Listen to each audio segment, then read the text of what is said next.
Loud music or people noise from private parties are a matter for the police. Other residential noises, such as air conditioners and pool pumps, are not allowed after 10 p.m. and before 7 a.m. Monday to Friday.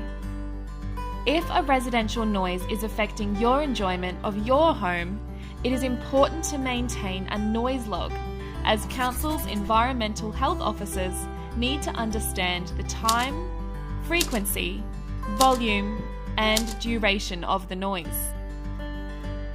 Noise from construction sites can be an inconvenience and is not allowed between 8 p.m. and 7 a.m. Monday to Friday, and 8 p.m. to 9 a.m. on Saturdays and Sundays.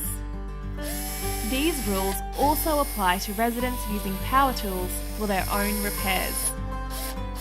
Planned works on roads and public areas are often scheduled after hours.